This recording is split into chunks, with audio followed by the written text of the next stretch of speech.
maliban sa, okay, ayan, maliban sa issue ng laglagan o jugjugan ni Lisa, ay target nga ngayon ako, si Attorney Glenn Chong.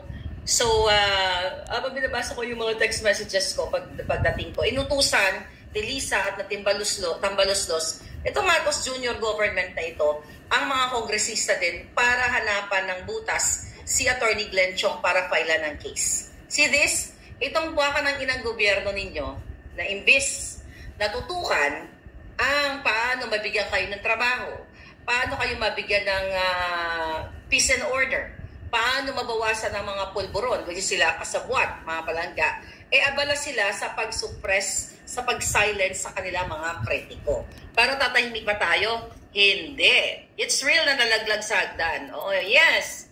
Yes. Ayon yan sa ating informer sa loob. Nalaglag ang buwaka ng ina. Dapat mabitas na yung giti ng alpot. Ano? Oh. Kaya naman, itong mga kongresista ngayon na maliban sa binigyan niya ng generous allowance ni Lisa through Tambaloslos, through Romualdez, ay abala sila para gipitin naman si Attorney Glenn Chong. Di ba? Si Pastor Quiboloy, ayan, ginigipit yung SMNI. Gusto na nilang tanggalan, o tinanggalan na nila ng prakisa, pero mag-a-appeal pa yung mga yan. So, mga kababayan, okay, itong gobyerno ni Kuting ay hindi sila nandyan para sa inyo. Nandyan sila para magnakaw, para maging part si Lisa sa pagiging, hindi para tulungan ang kanyang mga illegal, mga business partner sa illegal na gawain para mangkidnap. Diba?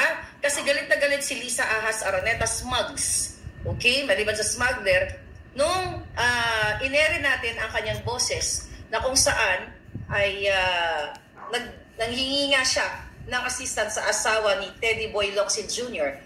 na si Louie, di ba? O si Maria Lourdes, nang tumawag siya na kung saan nanghingi siya ng tulong para tulungan niya yung kanyang kaibigan na si Francis Chua para madukot ang mga minor de edad.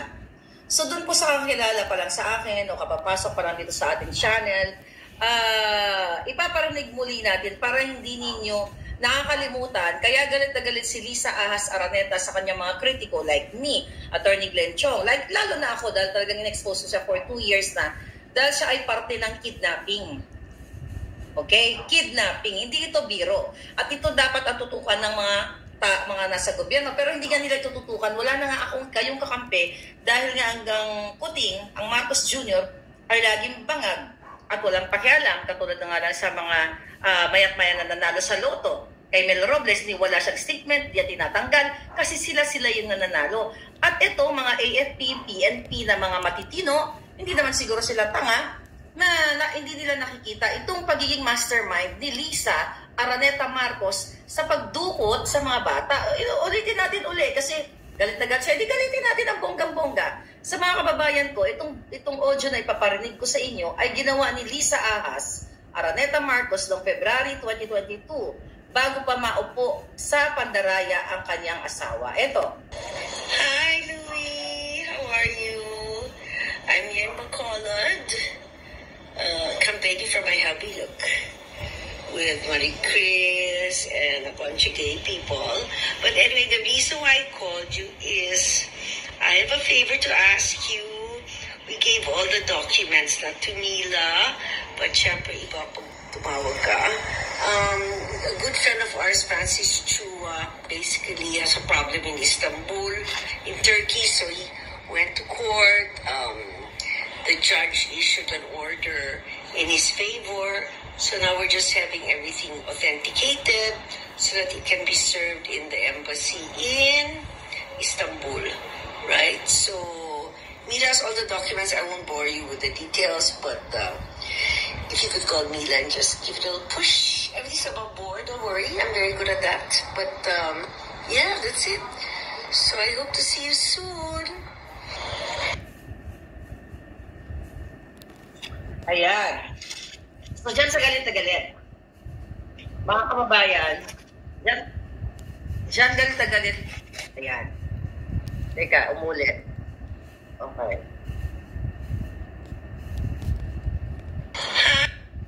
Okay. Okay. So, dyan siya galit na galit sa akin. Dahil in-expose natin na ang kanyang pagiging utak ng sindikato. Okay, utak ng pagdukot nga ng mga bagets. So, narinig nyo na yan, pero dyan siya galit na galit dahil dyan sa message na yan, balikan nyo lang yung 2-3 video ko about it, na talagang siya ay parte ng pag-extract sa mga bata. Diba? Pinatunayan yan mismo ng audio ng kanyang social secretary ni Marcos Jr. na si Bianca Zubel, na kung saan na nakiusap kay Lisa Ahas Araneta Marcos na i-hold muna ang pagpapalit sa ISAF ng chief dahil nga nasa Turkey na ang mga inutusan ni Lisa para dukutin ang mga bata. Yun yung mga anak ni Chua, right? So ito, pakinggan ulit natin para sa kaluwanan ng ating bayan. Liz, hi. Sorry to bother you, but I just got a call from Thor, and they're a bit concerned because they've gotten an order daw that the chief of ISAP is supposed to be changed by Tuesday, and there are people that are out to do some extraction. If it's possible to just keep the ISAP as is daw para hindi magulo yung extraction kasi 2 weeks pa yata or something like that. Or please call Thor. I might be saying the wrong things, but Thor needs some from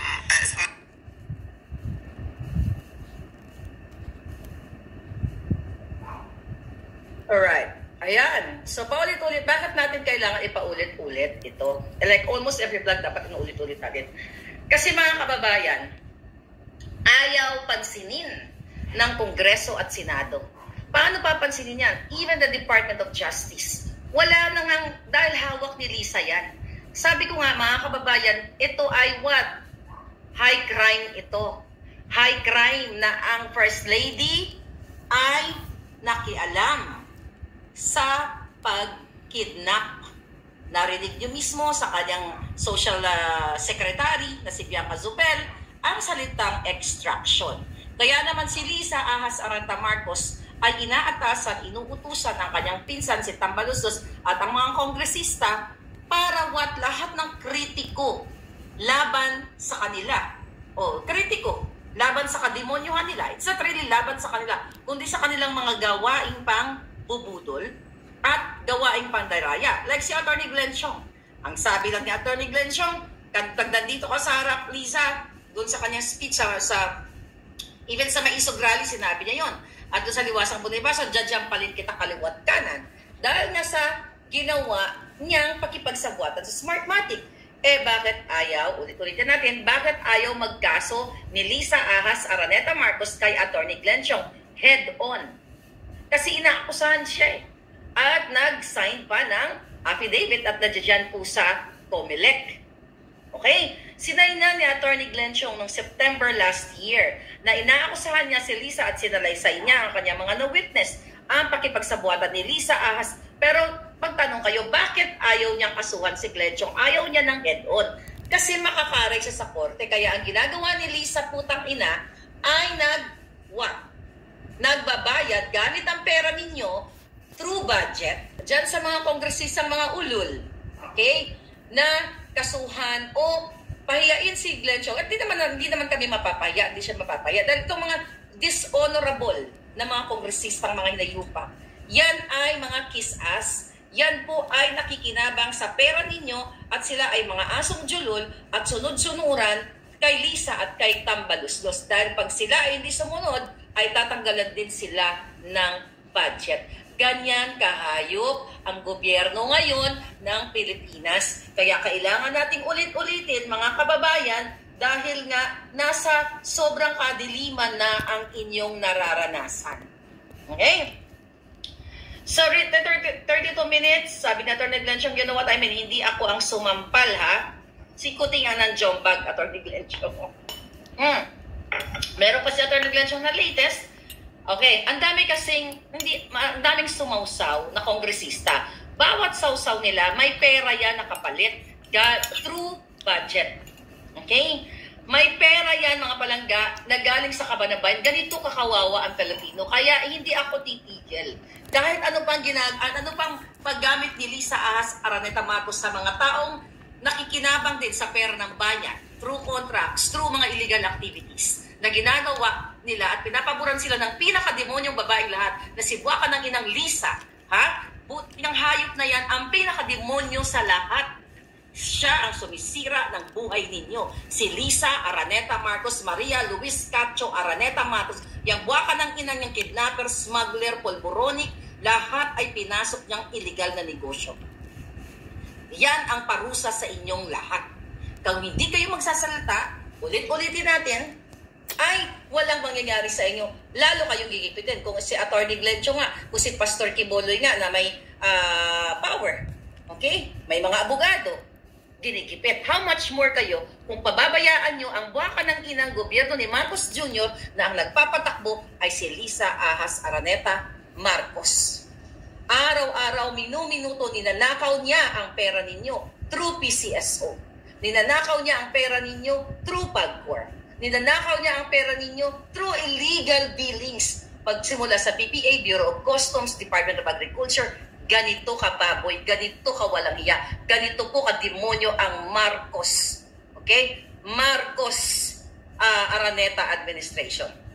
Sabi ka ni Atty. Glenn Chong, 21 hours ago, ito yung binanggit ko, yung